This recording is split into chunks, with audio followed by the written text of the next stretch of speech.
How you doing, Mr. PL? My name is Kima Flood. Welcome to Studio Live. We're here today to talk about your new awesome CD, The Power Broker. So, how do you feel about it? It's a pleasure. So tell me, how you feel about your project so far? I'm happy with it. It's just getting off the ground, but it seems like it's being received well. I've heard some good feedback from people, so I'm encouraged. Really? Okay. So, where can followers find your music? Anywhere better music is sold, it's on iTunes, CD Baby, Amazon.com, Spotify. Most of the places where people download what have you, it's available. Okay. And how do you feel the music is being received so far? What are people saying? I was shocked because a couple of people told me certain songs that they liked and certain songs they liked better than others or this and that. So that let me know that they were listening. So I'm encouraged about that. So yeah, I'm very happy about how it's being received. Okay. So tell me, who are some of your musical influences? Probably some of the same people other people listen to. Like, I love Terrence Blanchard, a lot of his work. Roy Hargrove, they're trumpet players, but I listen to them like a fan listens to them. So I like that, but I'm always influenced by hip hop. That's my first musical love. So that always has a big part of what I'm doing. All right. Yeah. So what makes your music and your sound unique? I would say probably the fact that my hip hop background comes into what I'm doing. Most people, they tend to segregate what they've ever done before life with what they're now doing. I try not to do that. I try to keep everything culminated. So I remember what I liked about hip hop as far as a lot of bass in the bottom and rhythmic structures and things like that. So I try to keep that in play, and I think that's what separates what I do from what maybe the average person may do in this genre of music. Wow. I like that. So, you are being regarded very heavily as the sex symbol of cool jazz. Oh. What are your thoughts about that? I'd like to know who's saying that. No. It's always good to be appreciated, and I love it when somebody likes what I do or what have you. Titles like that, they come, they go. They give it to the next person, whatever. That's a bit of a burden, but I just like making music, and I just love it when people respond to the music. And when I'm playing, I'm feeling good. So if other people are feeling good by hearing it, then that's a plus for me. The whole, sex symbol thing, that's cool, but, I take that and, I'm flattered by that, but I just try to make good music. Okay. Well, not since the early days of Miles Davis has there been such an interest in the music as well as the man behind the music. So tell me, who is PL? I like Miles Davis. More so him, I like him more than his music. I love his music, but I just like some of the antics that he's pulled off, and I think if it wasn't for a person like that, there wouldn't be any room for a person like me, who tends to step outside the box, who tends to see it a little different. I've been accused of being a little active on stage for a person that plays what you might want to call jazz. I just feel like, if it wasn't for the people that came before, there'd be no space for me. And if what I'm doing is gravitating towards a new crowd or getting somebody new to listen who might not have listened, then that's great. I just hate whenever you pick up an instrument or whatever instrument it is, the first thing people think about is it takes forever to play it, and only your grandfather's listening to that. I try to let people know that there's something in this for everybody. So if I can communicate that, then yeah, that's great. So that sums it up. Pretty much. That's PL? Pretty much. What you see is pretty much what you're going to get. It gets a little active at times, but I try to calm it down because we are on stage. So. Okay. Well, many artists wait to see how their first project does, but before they attempt to do the next project. But it's been rumored that you are already working on your next project. So, is that true? And will we get a little sample of that today? That is true. It's true that a lot of people wait to hear how the first thing did before they do something different.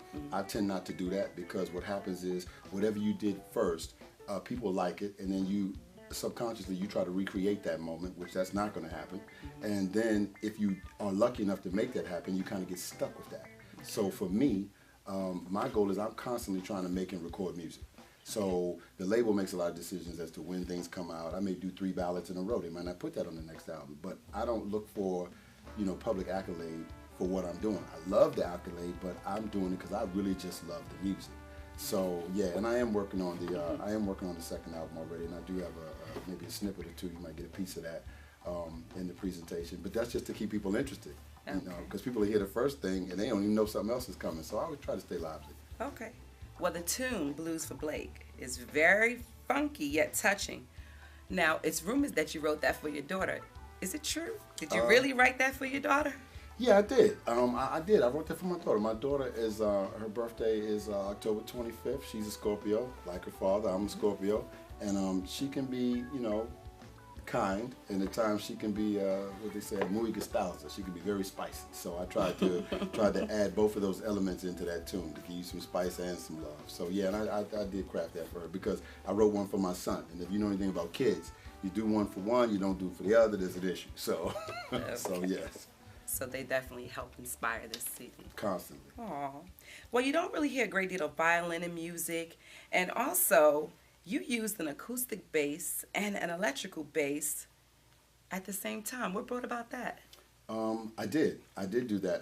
Again, being a child of the past, I listened to a lot of the Isaac Hayes, a lot of the Barry White. There was a lot of piano there, a lot of flute there, a lot of violins there. So that definitely left an impression on me when I go to create music. Sometimes I think I'm done and I want to put something else to it, and those are some of the elements that I go to. I caught a lot of flack from my fellow musicians when it came to me bringing in an acoustic bass as along with an electric bass because I think their thinking was I was going to play one line the same time, and that wasn't what I was feeling. But again, I would have to attribute that to the hip hop. You know what I'm saying? It just come from the bricks, come from being out there on the bricks, hearing that Audi go by with the trunk rumbling. I still feel like even though I'm doing a different type of music, I still want to hear that rumble, and nothing gonna make it rumble like that big bass in the corner. So, I always try to include that.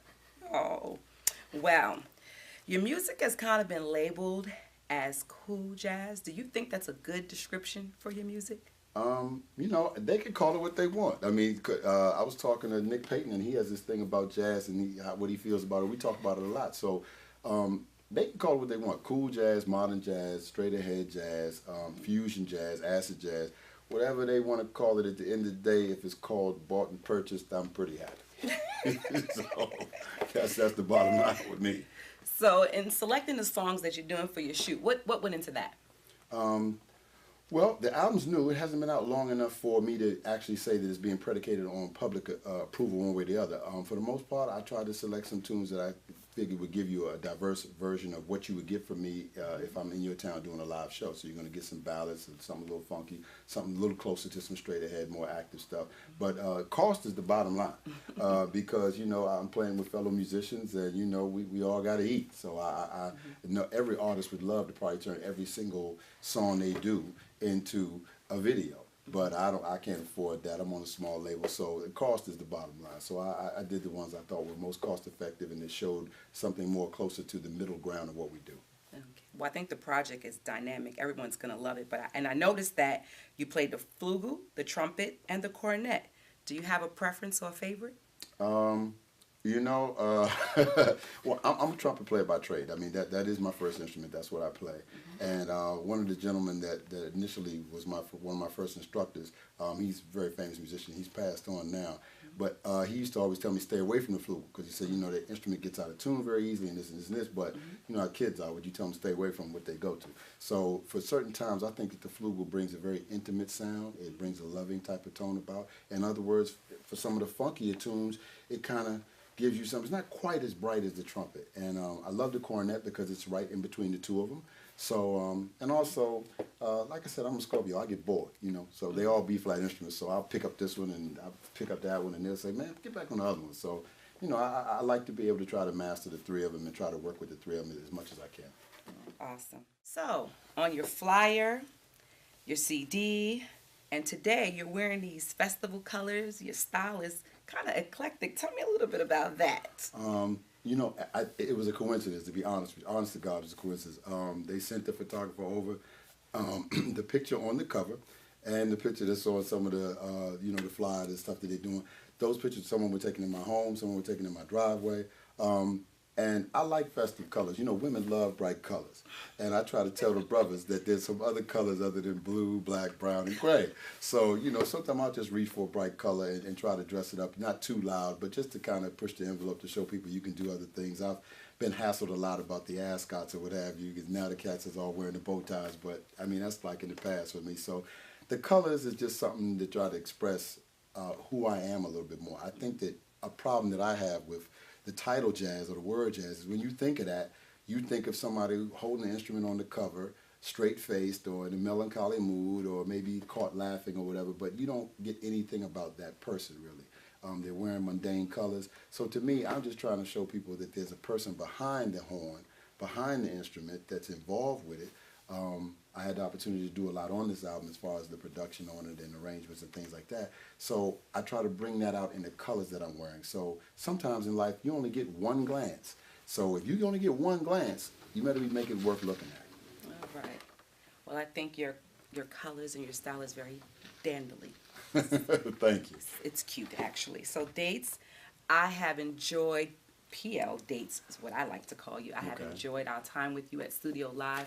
I'm wishing you much luck on the CD. It's awesome. Thank you. My favorite tune is Moments in Love. Is that right? Yes. Well, thank you so much for that. I appreciate it, and I thank you all for having us here. Thank you so much. Thank you.